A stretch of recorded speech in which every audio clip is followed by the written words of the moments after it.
आप देख रहे हैं मेंस 180। आज हम लोग पॉलिटी के क्वेश्चंस को करने जा रहे हैं।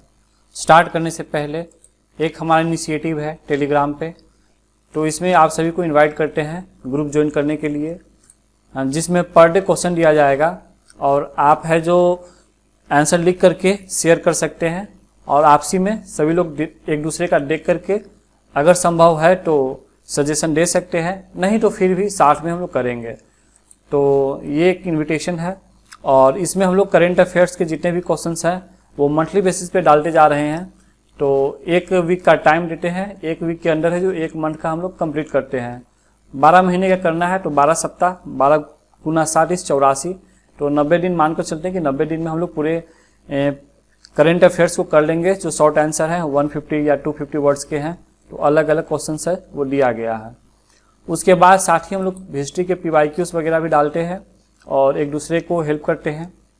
एस्से का भी टॉपिक डिस्कस किया गया है। उसके बाद पॉलिटी तो है ही, तो इस तरह से हम लोग एक दूसरे का हेल्प करेंगे और थोड़ा सा एक लगेगा कि एक रोज़ रूटीन में चीज़ें चल रहा है।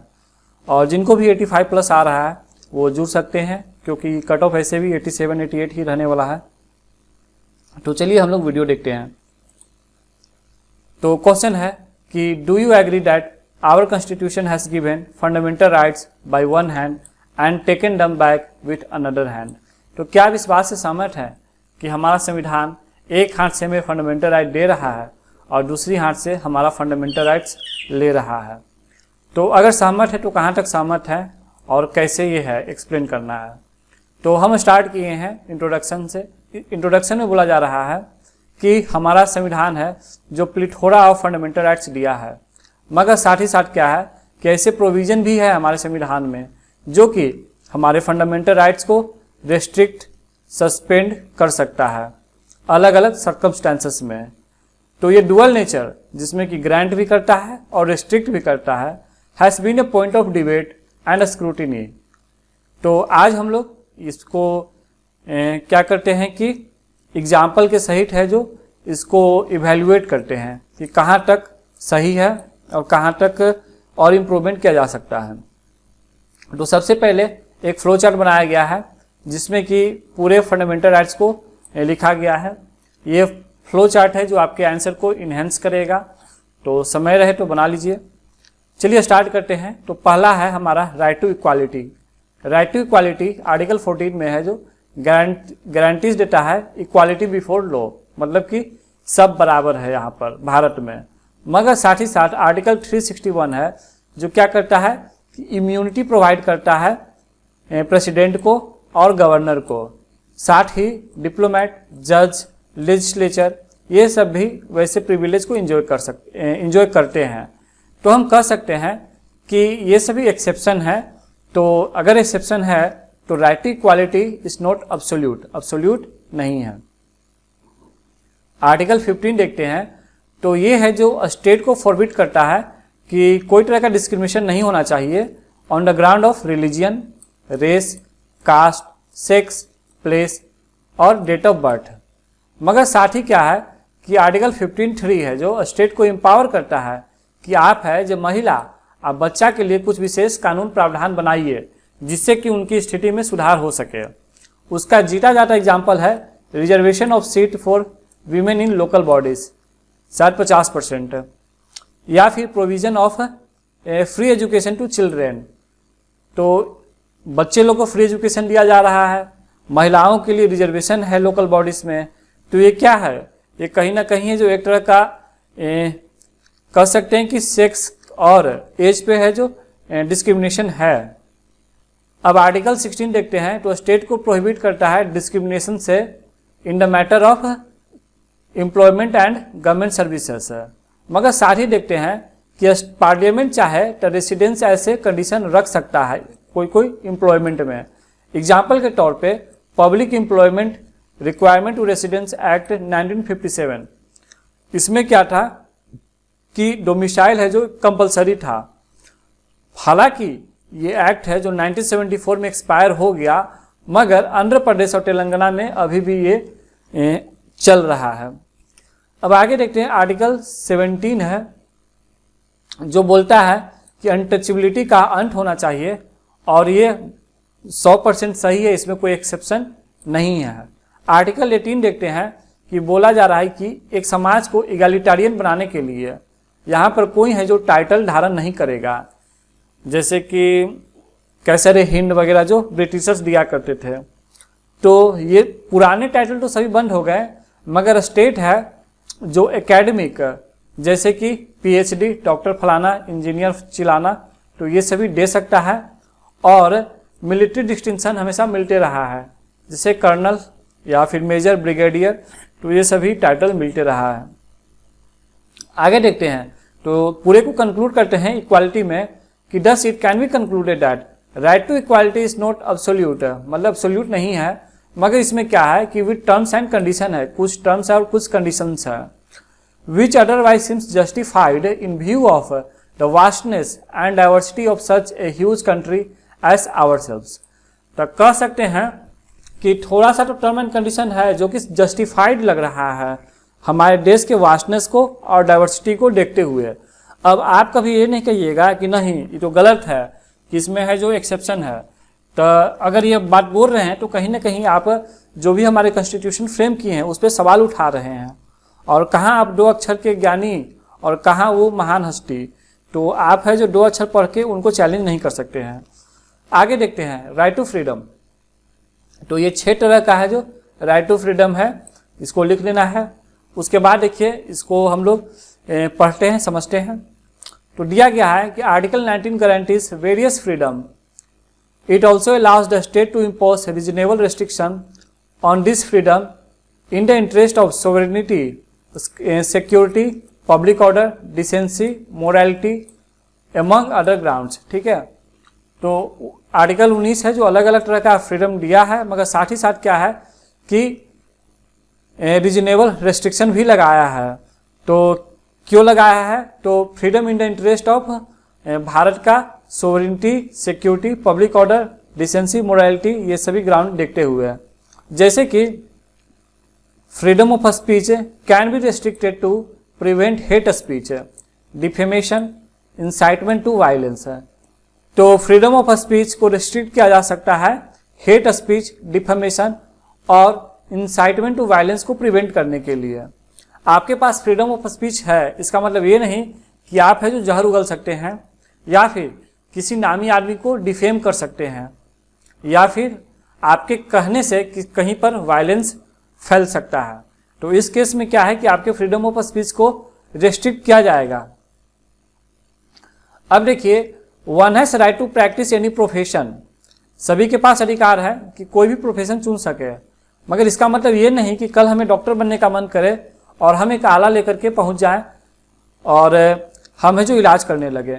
साथ ही ये भी नहीं है कि अगर कल इंजीनियर बनने का मन करता है तो अपना सब सामान लेकर के, या आर्किटेक्चर बनने का मन करता है तो अपने मन का डिजाइन है जो पास कर दे, तो ऐसे नहीं चलेगा, आपको सर्टिफिकेट होना चाहिए। 10 right to six freedom is not absolute. तो हम कह सकते हैं कि जो 6 फ्रीडम है वो एब्सोल्यूट नहीं है। However it would not be appropriate to say here that absolute freedom is not possible in any civilised society. और यहाँ पर हम ये नहीं कहेंगे कि कोई भी सिविलाइज्ड सोसाइटी में एब्सोल्यूट फ्रीडम हो ही नहीं सकता है, तो हमेशा संभावना रहता है अच्छा से अच्छा होने के लिए। और हम ये भी जानते हैं कि हाइपोथेसिस ऑफ रीजनेबल रेस्ट्रिक्शन है जो इनकॉर्पोरेट किया गया है आर्टिकल 19(2) से लेकर 6 में, और ये कुछ हद तक सही ही है। अब आर्टिकल 20 की ओर बढ़ते हैं। तो ये क्या करता है, क्रिमिनल मैटर में एक्यूज्ड को, ठीक है, क्रिमिनल मैटर में एक्यूज्ड को क्या करता है कि प्रोटेक्शन प्रोवाइड करता है, और ये पूर्ण रूप से एब्सोल्यूट है। आर्टिकल 21 देखते हैं। तो ये बोला जा रहा है कि declare that no person shall be deprived of his or her life or personal liberty except according to procedure established by law, but thanks to judicial interpretation, now reasonableness of such law can be tested by the court। ठीक है, तो कहा जा रहा है कि article 21 आपको वो अधिकार देता है कि, तो आर्टिकल 21 आपको राइट टू लाइफ देता है और पर्सनल लिबर्टी देता है, ठीक है, according to procedure established by law. But क्या होता है कि कभी कभी लॉ भी है जो कानून है जो कभी गलत बन जाता है, तो इसमें हम लोग क्या करेंगे, अपने जुडिशियल इंटरप्रिटेशन को थैंक्स बोलेंगे। अभी हमारे पास कोर्ट है जो कि समय समय पर टेस्ट करते रहता है कि कोई भी कानून है वो कहाँ तक सही है। तो the purview of article 21 has expanded from time to time. अब ये भी कह सकते हैं कि जो आर्टिकल 21 का दायरा है जो दिन प्रतिदिन बढ़ते ही चला गया है। जैसे Maneka Gandhi versus union of India case 1978 में देखे थे कि कोर्ट बोला था कि राइट टू लाइफ है जो सिर्फ जानवर की तरह जीने के लिए नहीं है। इसमें क्या है कि it includes within the ambit the right to live with human and dignity. तो कोर्ट बोला कि राइट टू लाइफ है जो सिर्फ है जो एनिमल एक्सिस्टेंस की तरह नहीं है कि सिर्फ जीने के लिए, एक जानवर की तरह जीने के लिए ही हमारा अधिकार है। इसमें क्या है, इसका दायरा बढ़ाया गया है कि to live with human dignity. तो सिर्फ जीना नहीं, इसमें एक सज्जन आदमी की तरह और एक डिग्निटी के साथ जीना इंक्लूडेड है। अब देखते हैं आर्टिकल 22 जिसमें कि प्रिवेंटिव डिटेंशन आता है। तो इसमें क्या है कि इस आर्टिकल के तहत है जो पर्सनल लिबर्टी पे रेस्ट्रिक्शन को डाला गया है। तो इसमें यह भी है कि इसका पॉसिबल एब्यूज हो सकता है। सरकार को जब भी किसी को मन करेगा तो किसी को भी उठवा सकता है। मगर अगर हम लोग नेशनल इंटरेस्ट की कभी कभी बात करते हैं, कभी सही में नेशनल इंटरेस्ट में ये जरूरत भी हो जाता है, तो हम कह सकते हैं कि this provision has been accepted as a necessary evil. तो ये एविल है मगर फिर भी जरूरत है सरकार को इसका। तो आर्टिकल 23 और 24 है जो राइट अगेंस्ट एक्सप्लॉयटेशन देता है। मगर क्या ये राइट अब्सोल्यूट है? तो नहीं। क्यों? क्योंकि एग्जाम्पल के तौर पर हम देखते हैं कि स्टेट है तो state can take compulsory service for public purpose.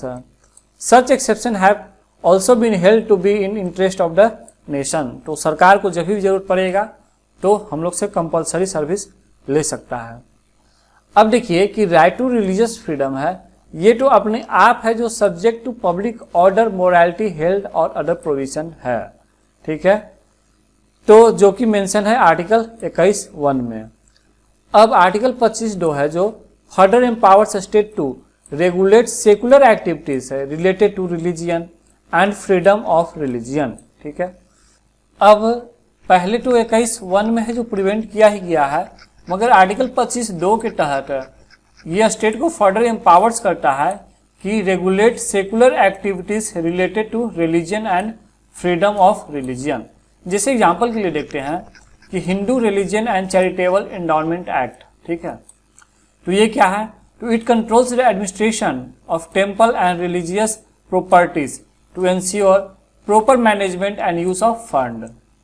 अगला हाजी अली दरगाह केस 2016। तब बॉम्बे कोर्ट बोला था कि ban on women entering the inner sanctum of Haji Ali Dargah was unconstitutional. ठीक है, so managing the shrine was a secular activity and could be regulated by state to ensure gender equality. Sabarimala temple case देख लेते हैं 2018 का। तो सुप्रीम कोर्ट बोला provision of women of menstruating age entering the Sabrimala temple violated their right to equality and freedom of religion. The restriction was not essential religious practice and thus could be overridden by societal reform measure under Article 25(2) का B। ठीक है, अब देखते हैं cultural and educational right 29 और 30 में है। तो कल्चरल और educational rights endowed to the minorities have made subject to receipt of government aid। ठीक है, तो but if these minorities receive aid fund then they will have to abide by secular state guidelines। ठीक है, तो बोला गया कि minorities को है जो अपना क्या करें एजुकेशनल और कल्चरल है जो इंस्टीट्यूशन खोलने का अधिकार है। ठीक है, और उसको है जो गवर्नमेंट एड देने से डिस्क्रिमिनेट नहीं किया जाएगा। मगर जब वो इस तरह का एड लेते हैं तो सरकार के है जो सेकुलर गाइडलाइन को भी फॉलो करना होगा। तो हम कह सकते हैं कि right to establish and administer educational institution is not absolute not does it includes the right to maladministration. ठीक है, आगे देखते हैं राइट टू कॉन्स्टिट्यूशनल रेमेडीज है।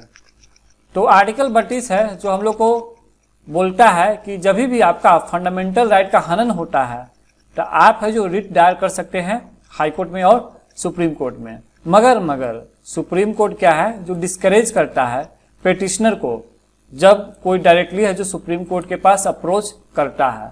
सुप्रीम कोर्ट हमेशा बोलता है कि पहले आप हाई कोर्ट चले जाओ। कहाँ जाओ?